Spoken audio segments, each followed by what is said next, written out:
très contente d'être avec vous ce soir. Alors, on va parler d'aromathérapie. Je vais répondre à toutes vos questions, mais avant ça, j'aurais voulu vous parler d'une petite nouveauté pour cette année. Donc, j'ai décidé de lancer le club d'aromathérapie. Et ça, grâce à vous, parce que je vois qu'il y a plein de monde du cours des formations d'aromathérapie qui sont là ce soir.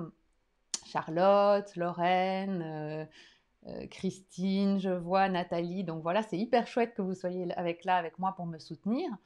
Donc voilà, suite à votre demande, j'ai ouvert le club d'aromathérapie, donc pour pouvoir voilà, avoir un endroit où vous pouvez poser vos questions, où vous pouvez suivre des ateliers sur la pédiatrie, la grossesse, les huiles végétales, enfin plein de choses et sans devoir vraiment vous former et étudier les huiles essentielles, puisque c'était une demande que j'avais. Donc sur ce club d'aromathérapie, vous suivez les ateliers que vous voulez à votre rythme, vous pouvez vous connecter quand vous le voulez. On a une réunion une fois par mois pour échanger ensemble pendant 1 heure sur l'aromathérapie et vous avez accès au groupe Facebook privé pour pouvoir poser vos questions en direct quand vous voulez. Voilà, c'était important que je dise que ça y est, le club d'aromathérapie est lancé. Donc, je vais en profiter maintenant pour répondre à toutes vos questions. Catherine parle fort, mais oui, j'essaye, toujours son de très très loin. Moi aussi, dans un casque, j'entends très bien. Bah ouais, je suis désolée, ouais, sinon il faut mettre un casque. Je ne comprends absolument pas pourquoi il y a un son comme ça, parce que tout est pourtant bien connecté, donc je suis désolée. Alors, on y va. Si vous avez des questions, donc c'est maintenant le moment de les poser dans le commentaire pour que je puisse y répondre. Donc n'hésitez pas, moi j'ai déjà relevé des questions assez complexes qui m'étaient posées. Donc c'était des questions pas simples qui étaient posées sur le groupe d'échange d'aromathérapie. Et donc vous savez que je commence toujours pour vous laisser le temps de poser vos questions par répondre aux questions qui sont posées sur le groupe. Et donc, voici la première question qui était posée par Stéphanie Lurquin. Donc, une question. Bonjour et merci pour l'acceptation dans le groupe. Je débute dans l'utilisation des huiles essentielles et j'ai un petit loulou de 2 ans et demi atteint de syndrome de Smith-Kingsmore et des insomnies qui vont avec. Il n'a jamais passé une seule nuit où il dort plus de 3 heures d'affilée. Face à notre désarroi, comme les spécialistes ne nous proposent rien, notre médecin traitant nous a orientés vers les huiles essentielles. J'ai donc beaucoup lu dernièrement sur le sujet et acheté quelques huiles de base, mais j'ai une question sans réponse. Plusieurs des mélanges que je souhaiterais faire demandent dans mon livre des extraits lipidiques, mais je n'ai trouvé que des macérats huileux. Est-ce la même chose? Alors ça, c'est la première question. Alors, extrait lipidique, macérat huileux, huile végétale, on peut considérer que c'est la même chose. Maintenant, il y a quand même une différence. Un extrait lipidique, ça ne veut rien dire, ça veut dire que c'est un extrait gras. Donc, ça peut être plein de choses. Ensuite, on a les huiles végétales. Donc, les huiles végétales sont des huiles que l'on obtient par première pression à froid de grains oléagineux. Donc, c'est vraiment soit des graines, soit des noyaux que l'on presse. Et ce que l'on récolte, on appelle cela une huile végétale. Ensuite, il y a les macérats huileux. Donc ça, les macérats huileux, c'est différent des huiles végétales. Un macérat huileux, c'est simplement que vous allez faire tremper, si on prend l'exemple d'arnica par exemple, des fleurs d'arnica dans de l'huile végétale pour récolter vraiment tous les bienfaits de la fleur d'arnica. Souvent, l'huile végétale qu'on utilise, c'est de l'huile d'olive. Et donc, on appellera ça non pas une huile végétale, puisqu'elle ne vient pas de première pression à froid, par exemple d'un noyau d'oléagineux, mais on appellera ça un macérat huileux. Donc il y a une différence entre une huile végétale et un macérat huileux. Maintenant, le terme extrait lipidique, ça veut juste dire matière grasse, quelle qu'elle soit. Et pourquoi on demande d'utiliser des extraits lipidiques ou des huiles végétales ou des macérats huileux? C'est parce qu'ici, on va aller sur un enfant de 2 ans et donc il est toujours très important de diluer le plus possible l'huile végétale. Enfin, le plus possible.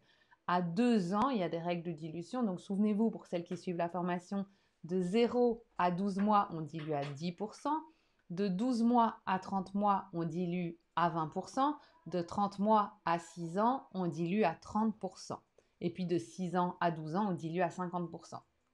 Et qui dit on dilue une huile essentielle, comme les huiles essentielles ne sont pas solubles dans l'eau, eh bien on dilue avec une huile végétale ou un macérat huileux. Et donc toutes ces substances grasses peuvent porter le terme de extrait, qu'est-ce qu'on dit, extrait lipidique. Alors moi, le terme extrait lipidique, c'est pas vraiment un terme que j'utilise, mais voilà, ça, macérat huileux, huile végétale, extrait lipidique, ça veut juste dire que ce sera une substance grasse pour diluer. Voilà. Autre question. Ah, je vois que vous avez des questions. Une question par rapport à l'inulodorante qui est mucolytique et aussi... Ouais, alors là, je viens de suite après. Ah, le son est revenu, juste quelques secondes, normalement. Donc le son est revenu que quelques secondes et puis est reparti, si je comprends bien. Bizarre, bizarre, le mystère. Mais merci de me tenir au courant du son. Ça me fait plaisir. Je continue donc vite la question ici. Plusieurs des mélanges que je souhaiterais faire demandent dans mon livre des extraits lipidiques, mais je n'ai trouvé que des macérats huileux. Est-ce la même chose? Donc là, comme ça, vous avez la réponse. Autre question, puis-je utiliser sur mon fils plusieurs traitements en même temps? Il n'a que 2 ans et demi, donc je veille bien à ce que tout soit indiqué pour son jeune âge. Mais si par exemple, je viens de lui masser la joue avec le mélange adéquat pour ses poussées dentaires douloureuses, puis-je peu de temps après masser son plexus solaire avec un autre mélange pour l'insomnie, ou est-ce de trop? Donc ça, c'est vraiment une super bonne question parce qu'on me le demande très souvent. Donc nous, au cours de la formation, on voit la règle des 20 gouttes. C'est-à-dire que tout confondu, que ce soit je mets des gouttes pour l'arthrose, des gouttes pour booster mon immunité, des gouttes pour une douleur dentaire, on ne dépassera pas jamais les 20 gouttes d'huile essentielle par jour.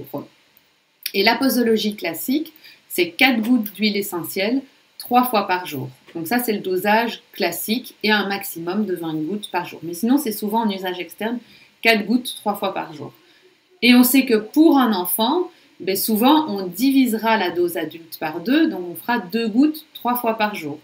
Mais 2 gouttes d'huile essentielle pure. Donc si vous diluez, par exemple à 50% votre mélange, vous pourrez mettre 4 gouttes de votre mélange, puisqu'il est dilué à 50%. Et on fera ça 3 fois par jour. Donc voilà, on peut tout à fait combiner de traiter des douleurs dentaires et puis ensuite de mettre des huiles essentielles calmantes, apaisantes, mais il faut faire attention de ne pas dépasser un certain dosage. Et donc pour l'enfant, en voie externe, on essaiera de faire 2 gouttes 3 fois par jour. Ça, c'est la règle générale. Mais si on parle, et c'est là que c'est super important d'être formé à l'aromathérapie, et puis celles qui suivent les formations pourraient vous le dire, mais si on parle par exemple d'insomnie, il est clair que dans des insomnies, les huiles essentielles que vous allez utiliser, comme une huile essentielle de camomille noble ou une huile essentielle de mandarine, ne sont absolument pas toxiques pour l'enfant, et donc on sait qu'on pourra monter à des dosages beaucoup plus élevés. Donc le tout est vraiment de bien connaître les huiles essentielles qu'on va utiliser. Mais voilà, retenez que pour l'adulte, c'est la règle de 20 gouttes maximum. En usage cutané, ce sera souvent 4 gouttes 3 fois par jour si on ne sait pas. On verra que quand on sait, on peut parfois monter à des dosages beaucoup plus élevés. Et donc pour un enfant, 2 gouttes 3 fois par jour en usage externe. Après, au cas par cas, je vous donne, ça c'est les règles de base générales, on va voir qu'au cas par cas, on peut de fait en donner beaucoup plus en fonction des huiles essentielles choisies. Pour le sommeil, toujours appliquer les huiles essentielles au niveau des points réflexes et les poignets sont un super point réflexe. Donc n'hésitez pas à mettre les gouttes sur les poignets. En médecine chinoise, les poignets sont des points d'acupression qui calment le stress. Déjà, donc juste le fait de le mettre là, de faire pression, vous calmez le stress. Et ce qu'il faut lui dire à l'enfant aussi, c'est de, dès qu'il ne sait pas dormir, dès qu'il a peur, de ne pas hésiter à respirer ses poignets. Moi, je dis toujours mettre les mains en cathédrale, donc faire comme ça. Et pratiquer 3 longues et profondes inspirations. Donc, on va cumuler l'effet de la voie cutanée, de l'acupression et de la voie olfactive. Et pour le sommeil et le stress, c'est vraiment hyper efficace. Donc, pour... c'était qui? Je vais reprendre le nom. Donc pour Stéphanie Lurquin, qui ne s'en sort pas avec son petit, moi je te conseillerais, si tu vas vers les huiles essentielles, d'utiliser des huiles essentielles calmantes. Pour l'enfant, on utilisera souvent soit la camomille noble, soit la mandarine.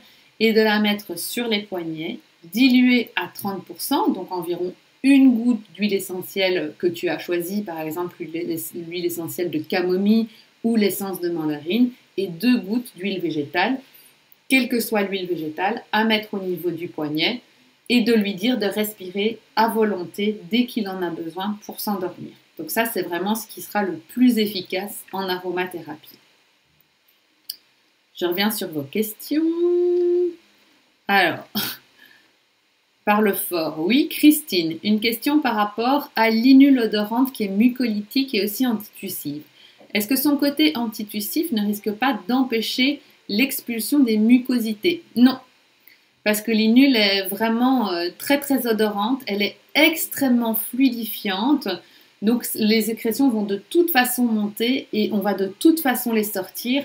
Par contre, les quintes de toux excessives qui ne servent à rien vont être stoppées complètement avec son effet antispasmodique. Donc non, c'est pas comme un antitussif classique qui stoppe la toux et du coup on se noie un peu dans ses mucosités. L'inule odorante, elle est beaucoup plus intelligente, c'est naturel, c'est du vivant comme nous on est vivant et donc elle sait tout à fait travailler correctement. Donc elle va fluidifier très fortement, ça va être beaucoup plus liquide, ça va dégager beaucoup plus facilement et quand les bronches vont sentir qu'il y a de quoi dégager, on va tousser pour cracher. Par contre, elle va vraiment arrêter ce spasme qui ne sert à rien, qui provoque la toux qu'on appelle la toux sèche. Donc Christine, dis-moi si c'est OK pour toi. Le son est revenu jusque quelques secondes. Ben oui, Monica. Ah, Caro, voilà le son. Mais vous êtes génial, je vous adore. C'est trop chouette. C'est bon, ton son est OK, la Nat, merci. Ça y est, c'est revenu. Je pense que tu as un faux contact. Cool, on entend. Oh, ben je suis contente parce que j'aime tellement passer ces moments avec vous. Et franchement, cette histoire de technique, c'est vraiment un obstacle à avoir envie de faire des lives, quoi. C'est être avec vous en toute simplicité, c'est hyper chouette. Et ce seul moment stressant qui est désagréable, c'est à chaque fois de dire on va m'entendre, on va me voir, il va y avoir un écho, c'est insupportable, quoi. C'est vraiment de la pression. Mais bon, voilà, vous êtes génial, donc c'est hyper chouette. Je suis trop contente d'être avec vous et comme il y a du son, maintenant je suis tout à fait tranquille. Donc, le bonheur. Catherine, oui, faux contact, ben, c'est génial. Alors, Marie-Pierre, y a-t-il une huile essentielle à utiliser contre les mycoses? Alors là, comme il y en a plein qui suivent la formation, je vais les laisser te répondre dans le chat parce que je voudrais bien tester pour voir quelles huiles essentielles elles utiliseraient pour la mycose. Et je reviens dessus juste après. Donc les filles qui suivent la formation en aromathérapie, à vous de jouer quelles huiles essentielles contre la mycose. Vous pouvez en citer plusieurs puisqu'il y a plusieurs possibilités. Donc ça, c'est génial. Coco McDo, donc c'est Lorraine qui suit la formation également.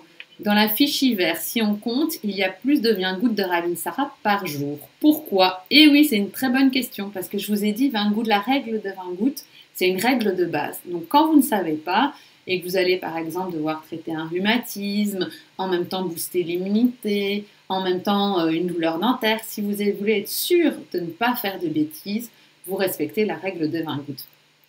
Par contre, le Ravinsara, on le sait très bien, quand on est malade, on peut aller jusqu'à 10 gouttes, moi je les mets sur les avant-bras, donc vraiment, je prends mon flacon de Ravinsara, hop, je l'ouvre carrément, et je vais aller, ça je ne vais pas le faire parce que j'ai mon pull, je vais carrément aller verser 10 gouttes sur mes avant-bras, que je vais masser, hop, et je vais le faire toutes les heures. Donc vous vous rendez compte, 10 gouttes toutes les heures pendant 24 à 48 heures jusqu'à ce que j'aille mieux. Et souvenez-vous, au cours de la formation, on voit même qu'on peut faire un embaumement aromatique. Souvenez-vous, et un embaumement, c'est quoi? C'est d'aller carrément vider un flacon complet de Ravinsara sur le corps. Donc ça, on en parle beaucoup dans la formation. Donc c'est clair qu'avec le Ravinsara, on peut aller bien au-delà de la règle des 20 gouttes. Voilà. Donc Lorraine, dis-moi si c'est clair pour toi. Alors, Charlotte qui suit également la formation, le son est revenu, merci, à fond dans les écouteurs, ah bah oui pardon, du coup à fond dans les écouteurs, pas de chance, ça surprend, bah oui Charlotte, je comprends, Lorsque l'on utilise un mélange sur soi-même en tant qu'adulte, devons être vigilants lorsque l'on prend bébé à bras par rapport à l'odeur de la synergie. Exemple, je mets la suite. Lorsque j'ai été malade avec le mélange Titri, Laurier Noble, Ravisara, le mélange sentait vraiment fort. Non, il n'y a pas beaucoup de risques pour le bébé, donc vous pouvez vraiment mettre le mélange sur vous et prendre votre bébé dans vos bras, même si ça sent très très fort. Il faut savoir que la quantité d'huile essentielle par l'olfaction qui va venir sur lui est vraiment très faible. Alors si tu parles de le mettre en contact avec la peau et de savoir si du coup il ne va pas avoir une dose massive d'huile essentielle en lui, non plus, parce que souvenez-vous que les huiles essentielles sont liposolubles, donc solubles dans les graisses, et que notre peau est constituée d'une couche de phospholipides, donc de gras, et qu'en fait, quand tu vas mettre tes huiles essentielles sur toi, mais la grande partie va pénétrer directement. Donc ça sent très très fort, ça va continuer à sentir très fort à la surface de la peau, mais il n'y a vraiment vraiment pas de risque de prendre le bébé à bras après. Vraiment pas. Dis-moi Christine si c'est dis-moi Charlotte si c'est ok pour toi. Tac, tac, tac. Alors, Christine, super, merci Alexia. Ah ben c'est cool, donc je suppose que j'ai répondu à ta question, c'est chouette. Catherine qui donne la bonne réponse, Lorraine la bonne réponse, Carole la bonne réponse, Charlotte la bonne réponse, super. Donc oui, c'est le tea tree, l'huile essentielle numéro 1 pour traiter les mycoses. Donc chaque fois que vous entendez parler de mycoses, vous devez penser tea tree. Et tea tree, je l'appelle même monsieur propre parce qu'il vient à bout de tout. Il vient à bout des mycoses, des parasites, donc pensez-y pour les poux aussi parce qu'il n'y a pas beaucoup d'huiles essentielles qui sont antiparasitaires. On a une mycose, parasites, bactéries, virus, donc monsieur propre parce qu'il vient à bout de tout. Donc le tea tree, c'est vraiment l'huile essentielle de la mycose. Ensuite, Christine nous dit le palmarosa. Oui, le palmarosa est un très bon antimycosique également. Le bois de rose, alors le bois de rose, je le catalogue plus dans les antibactériens et il est très très chouette pour les enfants, très doux. La cannelle de Ceylan écorce, oui, puisque la cannelle Ceylan écorce, super. Je l'appelle Attila. Donc Attila, ça vous donne une idée de sa puissance et elle est aussi très puissante sur les mycoses. Attention cependant avec la cannelle, puisqu'elle est très dermocaustique et qu'elle risque donc de vous brûler la peau. Donc il faudra toujours bien la diluer. Et souvenez-vous, pour celles qui suivent la formation, 10% maximum sur la peau.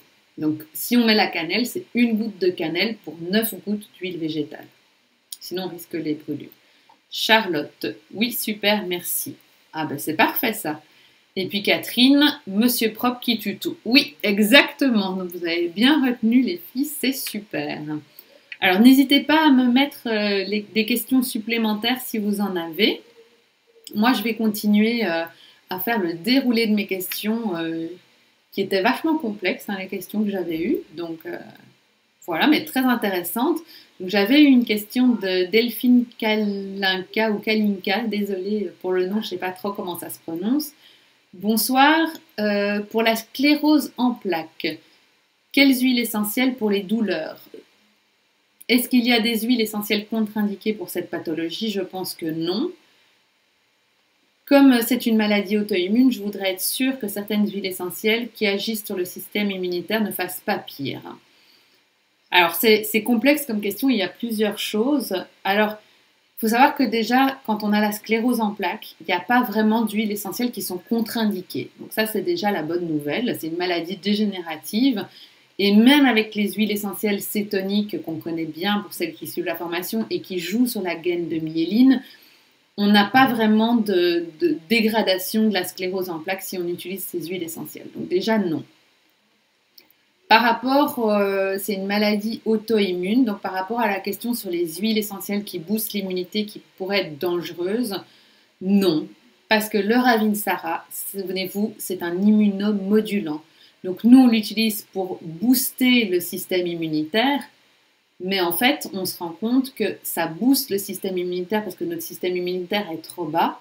Mais si le système immunitaire est trop élevé et s'il faut le calmer un peu, le Ravinsara a cette intelligence de pouvoir moduler le système immunitaire. Donc il n'y a aucun risque d'utiliser du Ravinsara quand on est atteint de maladie auto-immune. Donc il n'y a vraiment pas de problème avec ça. Bonjour Pauline qui nous a rejoint. Alors pour le cyste, je l'ai noté parce que c'est vraiment l'huile essentielle la plus indiquée pour les maladies auto-immunitaires. Donc c'est la plus immunomodulante si vous voulez. Et donc si vous souffrez de sclérose en plaques, il est très intéressant dans votre mélange antidouleur, et je vais tout de suite vous dire quelles sont les huiles essentielles que vous pouvez utiliser pour l'effet antidouleur. Il est toujours intéressant de rajouter de l'huile essentielle de cyste dedans, puisqu'il va avoir vraiment cette activité modulante au niveau du système immunitaire, quelle que soit la maladie auto-immunitaire. Donc le cyste, vraiment, c'est votre numéro 1 que vous devez retenir. Alors, qu'est-ce que vous pouvez mettre pour la douleur? C'est facile, en fait, toutes les huiles essentielles antidouleurs, anti-inflammatoires. Donc vous pourrez utiliser... Non, mais je ne vais pas dire la réponse, parce que je vais laisser de nouveau les filles qui suivent la formation répondre. Donc on sait qu'on va mettre du cyste. Maintenant, je vous laisse nous dire quelles sont les autres huiles essentielles antidouleurs, par exemple, qu'on pourrait utiliser dans le cas de la sclérose en plaques pour diminuer, atténuer un petit peu les douleurs. Maintenant que vous savez qu'il n'y a pas d'huile essentielle interdite. Je vais vous laisser répondre. C'est très rigolo ça. Alors, le temps que vous répondiez, Charlotte, je n'ai pas pensé à préciser, mais qu'en est-il pour les animaux? Après m'être couchée près de mon chat, et en ayant ma force sur moi, il a une petite crise d'éternuement. Est-ce que ça a un lien? Alors Charlotte, non, je pense pas du tout que ça a un lien, qu'il ait eu une petite crise d'éternuement. Rassure-toi. Je pense que c'est pas du tout lié à ça. Maintenant, les chats, oui, ils ont un odorat très très sensible, donc ils vont pas toujours apprécier les huiles essentielles. Mais en tout cas, un chat, il a les moyens de montrer qu'il n'apprécie pas les huiles essentielles. Et donc, s'il n'apprécie pas, il va tout simplement s'éloigner de toi, voire se mettre dans une autre pièce. Donc, à partir du moment où il reste près de toi, c'est que ça ne le dérange pas. Si ça le dérange, il part. Donc, j'espère que ça répond à ta question, Charlotte. Alors, Lorraine, anti-inflammatoire, eucalyptus citronné, super génial, eucalyptus citronné égale le pompier de mon inflammation, mettre du froid sur le chaud, donc super réponse. Catherine, laurier noble, dafalgan aromatique, c'est tout à fait ça, donc pensez toujours au laurier noble qui est vraiment le dafalgan aromatique. Christine, thym paracimène, génial, donc super bonne réponse. Laurier noble, bien sûr. Gaultérie, oui, la gaultérie, il faut y penser, c'est mon aspirine aromatique. Et au plus vous allez associer des antidouleurs qui agissent de manière différente, au plus vous allez être efficace dans votre synergie. Et donc vous pourriez également rajouter de l'immortel, effet anti-inflammatoire extrêmement puissant, l'immortel. Du romarin à camphre, puisque ça a aussi un effet antidouleur extrêmement puissant, et encore plein d'autres. Donc facile. Pour une sclérose en plaques, si on veut simplement jouer sur l'effet antidouleur, on met toujours le cyste pour bien avoir son activité immunomodulante. On rajoute 2 à 3 anti-inflammatoires au choix selon ce qu'on a à la maison ou ce qu'on a envie. Et puis, on fera une dilution à 30%. Souvenez-vous, dilution à 3%, par exemple 3 gouttes d'huile essentielle plus 7 gouttes d'huile végétale. Donc à vous de choisir. Donc dites-moi si c'est clair pour ce petit mélange sclérose en plaques.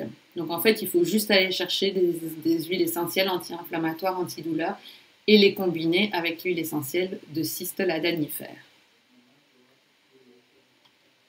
Voilà. Alors, Charlotte, merci. Ah ben chouette, du coup j'ai bien répondu à la question. Nathalie Gaultéry, je pense que j'ai oublié la question de Caro, voilà. Quelle huile essentielle rajouter une crème main contre les crevasses? Super question, mais du coup je vais de nouveau laisser les filles de la formation répondre parce que ça c'est des choses qu'elles connaissent par cœur maintenant, avec tous les exercices qu'elles ont fait, tout ce qui a été mis en place, normalement c'est des réflexes, des automatismes qu'elles acquièrent. Alors je les vois déjà dire, oh là là, on est venu pour être tranquille dans notre canapé, et il y a toutes ces questions qui sont posées. Mais voilà, c'est hyper intéressant. Et donc les filles, la question c'est, dans une crème main déjà prête pour les crevasses, qu'est-ce que vous pouvez rajouter comme huile essentielle pour avoir un super effet cicatrisant? Une super question. Catherine nous dit du cyste ladanifère, on vient d'en parler, et oui, super réponse, le cyste est un super cicatrisant, donc on aura des résultats extraordinaires, mais il est un peu cher, mais ça fonctionne super bien. La myrrhe, oui, la myrrhe est une super, super cicatrisante. Il y a même des études qui ont été faites sur les plaies d'escarres carrément en hôpital et où on a eu vraiment un bourgeonnement hyper rapide et une cicatrisation hyper rapide des plaies avec cette huile essentielle de cyste. Donc c'est génial, c'est vraiment extra. Christine, le cyste. Nathalie, donc ça c'est toutes les filles qui suivent ma formation, hein. Nathalie, le géranium rosa, oui, le géranium rosa est un super cicatrisant. C'est comme le cyste, je dirais, mais il est un tout petit peu moins puissant. Par contre, il a l'avantage de sentir très bon, contrairement au cyste qui ne sent pas bon, et il est moins cher que le cyste, parce que le cyste est beaucoup plus cher. Par contre, le cyste sera plus efficace encore. Donc super. Cicatrisant Lorraine, la lavande, oui, on peut tout à fait utiliser de la lavande vraie également.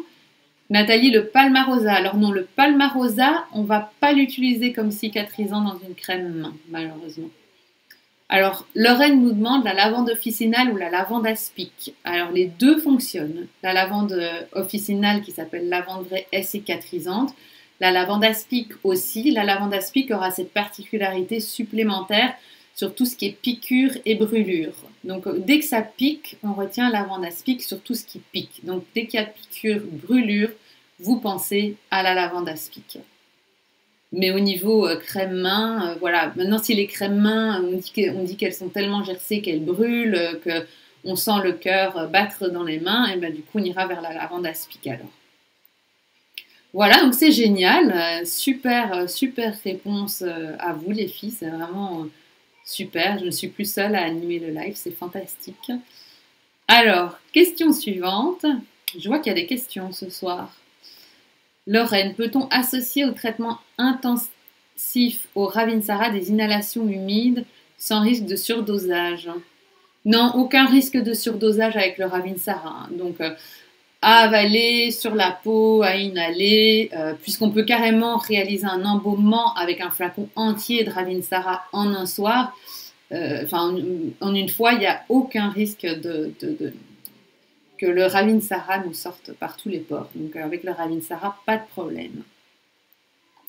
Nathalie, quelle huile essentielle peut remplacer un ibuprofène? Ben, ça dépend pour quoi faire, mais donc mon anti-inflammatoire aromatique, c'est mon huile essentielle de Golteri.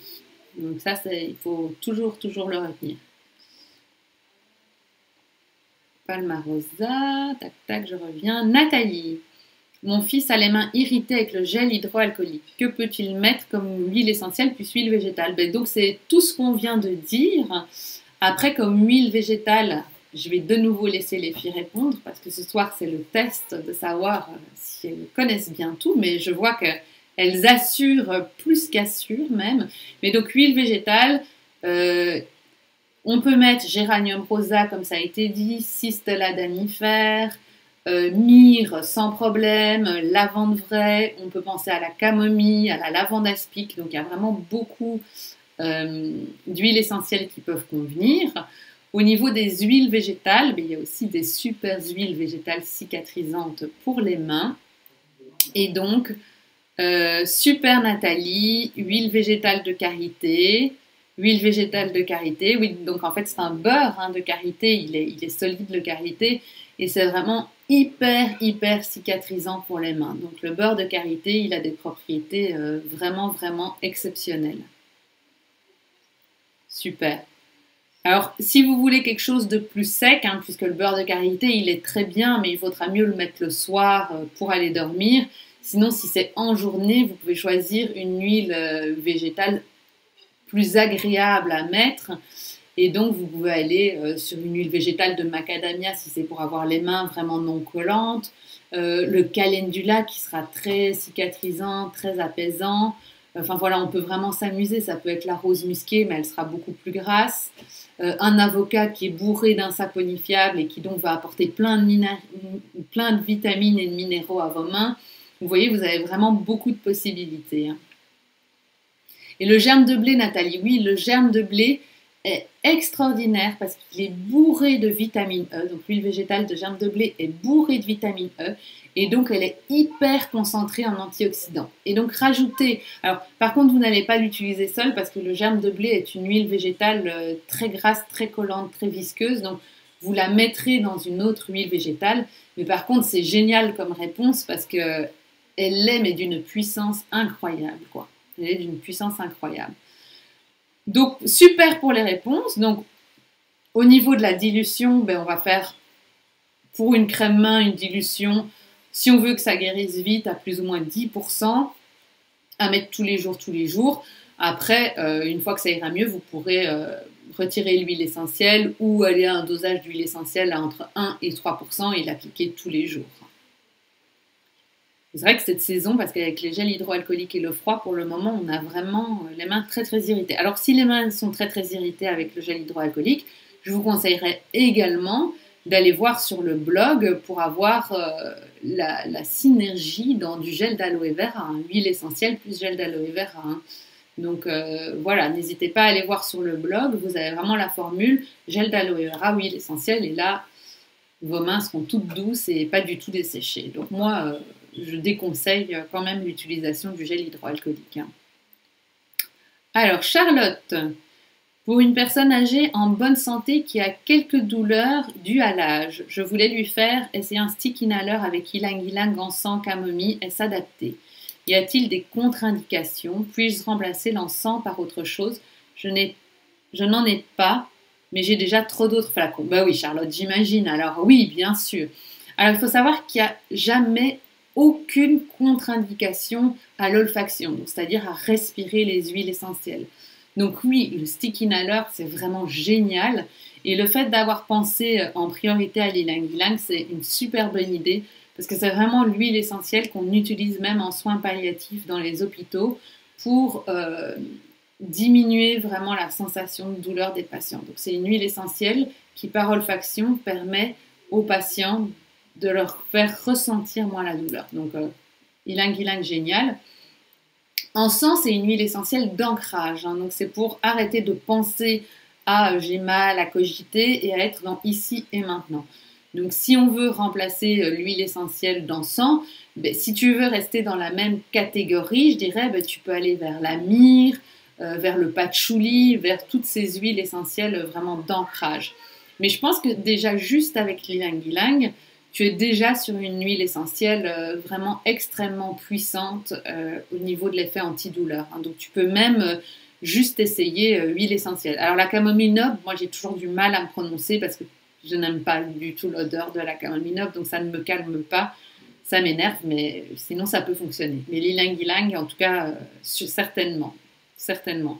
Tu pourrais faire aussi ylang-ylang orange douce. Moi j'aime bien l'odeur de l'orange douce en olfaction. Donc moi, je vais souvent vers l'orange douce pour avoir ce bel effet apaisant, calmant. Et je pense qu'ylang orange douce, ça doit vraiment bien le faire. Mais moi, j'aime beaucoup l'encens. Mais voilà, acheter une huile essentielle supplémentaire, comme je vous le dis toujours au cours de la formation, vous avez bien assez chez vous pour faire tout ce que vous voulez. Donc ylang-ylang, mais tu l'associes avec ce que tu as chez toi, qui est calmant, apaisant. Alors, ce qui est bien avec l'encens, c'est que tu as associé une catégorie, comme on le voit aux formations d'ester, avec un sesquiterpène, et donc c'est bien parce que tu as deux classes différentes. Donc, soit aller sur un ylang-ylang que tu vas associer avec un agrume, comme ça tu auras une fleur et un agrume, ça agit différemment, puisque les agrumes sont des terpènes. Donc tu pourras faire ylang-ylang orange douce, ylang-ylang bergamote, mandarine, ce que tu as.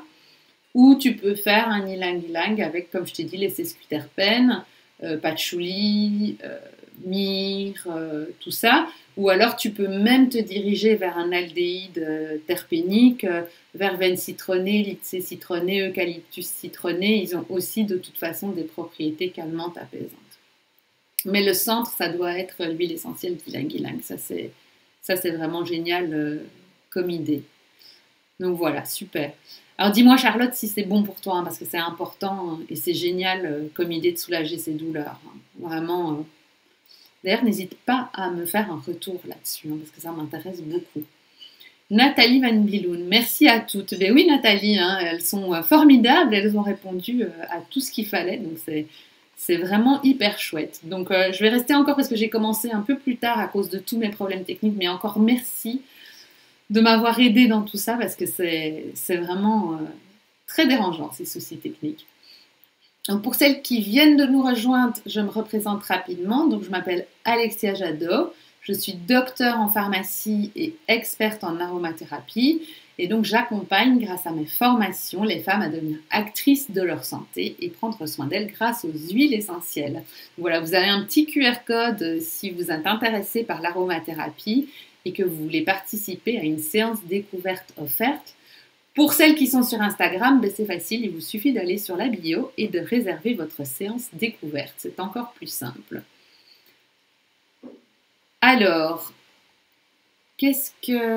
encore des petites questions. Alors, je reste avec vous encore un petit peu, hein, parce que vu le peu de temps, vu que j'ai commencé en retard et qu'on n'a pas pu passer les 30 minutes ensemble, je reste encore là pour vous aider et pour répondre à vos questions. Lorraine, quelle huile essentielle pour apposer les maux de tête autres que la menthe poivrée? Alors oui, Lorraine, la menthe poivrée, c'est la plus efficace.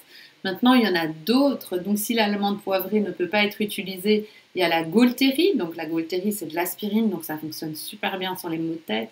Il y a la lavande vraie qui a un effet incroyable également sur les maux de tête. Tu as le laurier noble, il ne faut pas l'oublier, hein, mon doliprane, mon dafalgan aromatique qui est génial. Et donc les maux de tête, vous allez toujours masser au niveau des tempes. Très important, attention aux yeux. Donc essayez de masser au maximum dans la région près des cheveux. Et voyez comment vous le supportez. Ce que vous pouvez faire aussi quand vous avez mal de tête et que ça vient de la nuque, c'est d'aller masser vos huiles essentielles ici vraiment au niveau de la nuque pour vous enlevez ce mal de tête. Donc ça marche très très bien. Donc dis-moi Lorraine si c'est bon pour toi. Il y a aussi la camomille qui marche bien. Il y en a certainement d'autres, mais là c'est déjà pas mal.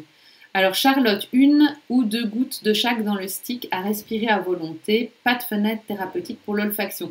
Oui, donc Charlotte, tu peux aller jusqu'à 10 gouttes dans un stick inhaleur. Hein. Je ne sais pas si j'en ai un ici, non. Donc c'est les petits sticks qu'on ouvre, il y a un tampon à l'intérieur et donc on peut imbiber le tampon avec les huiles essentielles. Et là, on peut aller jusqu'à 10 gouttes, donc c'est en fonction de l'odeur qu'on a envie. Est-ce qu'on a envie que ce soit très fort, moins fort, mais jusqu'à 10 gouttes, le tampon il prend bien, il n'y a pas de problème. Et par rapport au nombre de fois par jour, l'olfaction, c'est vraiment, vraiment à volonté. Donc, on ne se limite pas avec l'olfactothérapie. Si on a envie de respirer son stick inhaleur toutes les 5 minutes, on le respirera toutes les 5 minutes. Donc, pas de souci avec l'olfaction. Alors, Catherine, merci beaucoup pour toutes tes réponses et tes conseils. Bien, Catherine, avec plaisir. Et puis, merci à vous de m'avoir soutenue et aidée au début du live avec le son, parce que c'était, encore une fois, je ne sais pas ce qui s'est passé, mais je pense qu'on passe un très bon live pour le moment. En tout cas, moi, je prends beaucoup de plaisir, donc c'est hyper chouette. Lorraine, merci beaucoup. Eh bien, c'est super. Je pense que j'ai répondu à toutes vos questions. Pour celles qui en ont encore l'une ou l'autre, n'hésitez pas, je reste encore avec vous quelques minutes. Et après, je laisserai tout le monde retourner à sa belle soirée. Alors, Nathalie, pur pour masser sur les tempes et la nuque. Si oui, on peut aussi aller jusqu'à 20 gouttes par jour. Alors, c'est une très bonne question. Oui, vous pouvez tout à fait les utiliser purs pour la migraine, pour masser sur les tempes ou dans la nuque. Avec toutes celles que j'ai citées, il n'y a pas de problème. Avec la menthe poivrée, on fera quand même attention de respecter la règle des 20 gouttes parce que c'est une cétone. Et souvenez-vous que les cétones peuvent être neurotoxiques. Donc moi, je ne dépasserai quand même pas la règle des 20 gouttes avec la menthe poivrée. Pour ce qui est de la lavande vraie, de la camomille, même l'ylang-ylang, on peut y aller. Vous savez, toutes celles qui sont des esters, mais il n'y a pas de souci. À volonté, autant que vous voulez, en infusion, enfin, pas de souci. Pour la Gaultérie, je respecterai également la règle de 20 gouttes parce que c'est de l'aspirine. En fait, souvenez-vous que dans la Gaultérie, c'est du salicylate de méthyle. Donc l'aspirine, c'est de l'acide acétylsalicylique. Donc ils sont de toute façon métabolisés dans le même produit exactement. Donc souvenez-vous que la Gaultérie, c'est de l'aspirine. Donc voilà, menthe poivrée et Gaultérie, je ferai quand même attention à la règle des 20 gouttes. Pour toutes mes fleurs, la camomille, la lavande, l'ylang-ylang, toutes ces fleurs, pas de problème. Vraiment, aucun problème. Et donc, toutes ces huiles essentielles, je peux les utiliser pures. Attention, juste à la gaultérie, il y a certaines personnes qui ne la supportent pas très bien. Donc, dans ce cas-là, il faudra la diluer. Et dans tous les cas, comme je vous dis toujours, vous faites bien un test au niveau du pli du coude avec votre huile essentielle quand c'est la première fois que vous l'utilisez. Parce que c'est la zone la plus sensible de votre corps. Et donc, vous pouvez vous dire que si vous la supportez au niveau du pli du coude, ben, vous la supporterez très bien. Donc ça, n'oubliez jamais cette règle de test dans le pli du coude quand vous commencez à utiliser une huile essentielle. Voilà. Je pense que j'ai répondu à toutes vos questions. Donc voilà, je vous laisse encore 1 minute pour poser votre dernière petite question si vous en avez une. Moi, j'étais hyper contente d'être avec vous ce soir. Alors, le 1er février, mars, le temps passe vite, j'aurai la joie d'être interviewée par Pauline qui est avec nous ce soir sur Instagram, qui est nutrithérapeute, qui est diététicienne, pardon, je lui dis toujours nutrithérapeute, mais non, Pauline est diététicienne, et qui a envie, elle est diététicienne en fait, et elle accompagne les femmes enceintes au cours de leur grossesse et pendant l'allaitement également.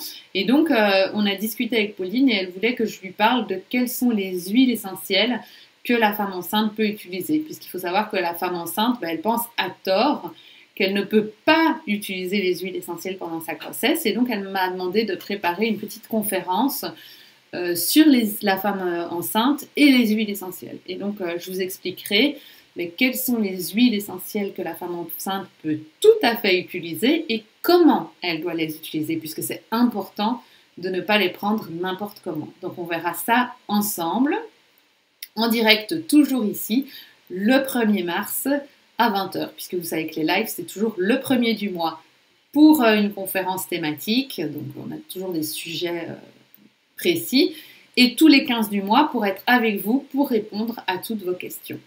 Voilà, j'ai beaucoup parlé, je pense que je vous ai dit tout ce que je voulais vous dire.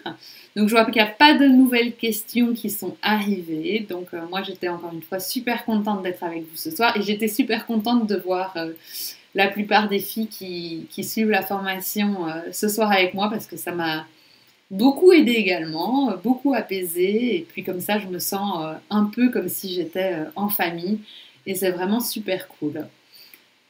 Lorraine, merci beaucoup pour ce live, c'était très intéressant. Ah, Charlotte, dernière petite question. Je la prends vite, Charlotte, parce que j'avais commencé en retard.